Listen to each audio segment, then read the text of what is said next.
With the new stage of the COVID inquiry, a lot of the old COVID-era wounds have been reopened. Now an anti-vaxxer is reportedly suing Trevor Mallard for $40,000 because he played loud, annoying music to disrupt the Parliament protest. Supposedly, the playing of this terrible music breached the rights of the protester. Specifically, the loud music supposedly constituted cruel treatment and torture. Trevor Mallard's music was apparently a military torture technique. Have you ever heard something more comical than this?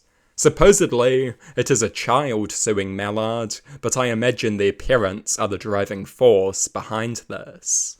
What a bunch of snowflakes. This is exactly the kind of thing I would expect from that protest. It is hilarious that right-wingers will accuse leftists of being triggered, easily offended snowflakes, and then they do stuff like this. The protesters literally thought that Jacinda Ardern was New Zealand's equivalent of Hitler or Stalin. Can you even imagine having a bigger victim mindset than that? It is just comical. As I have said many times, I have plenty of criticisms of Jacinda Ardern. I strongly disagreed with many elements of her COVID-19 response.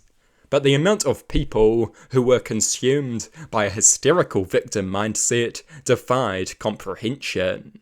And now they are suing Trevor Mallard on the grounds that he tortured them, all because he plays loud music to disrupt the protest.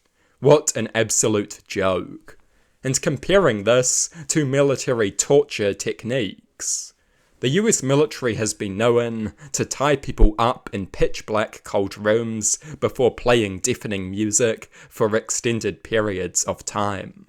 But that is very different to playing loud music to irritate protesters. Notably, the protesters could easily relieve their suffering by leaving or simply buying earmuffs. They weren't exactly Iraqi prisoners tied up in Abu Ghraib or Guantanamo Bay.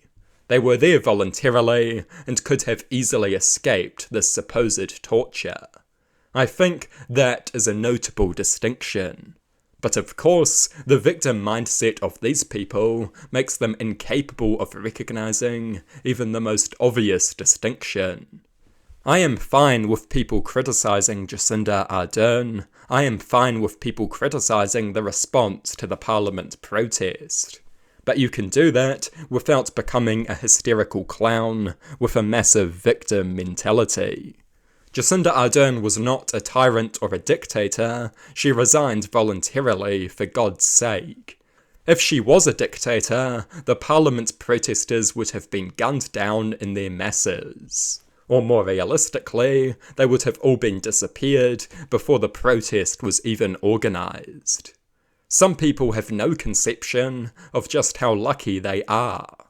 A real autocrat wouldn't have let that protest last 2 minutes, and the crackdown would have been far more brutal. Loud music would have been the least of their concerns. People need to get a grip and toughen up. But hyperbole and hysteria seems to have become the dominant language of politics. We need to change that. This path leads to increased extremism, and soon we really will have something to be hysterical about. This topic cannot be discussed without noting the hypocrisy of many of the protesters. Many, if not most of them, are now Trump supporters. They think Ardern was a cruel tyrant, and yet they support Trump, a man who deports people for criticizing the Israeli regime. A man who sends people to brutal El Salvador dungeons without even giving them a trial. Now that is cruel and unusual punishment. A man who tried to rig the 2020 election.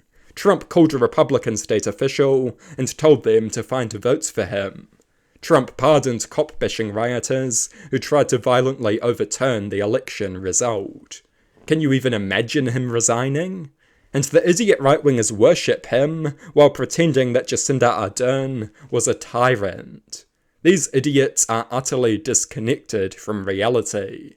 We need to go back to a sane society where these people are nothing more than a loony fringe.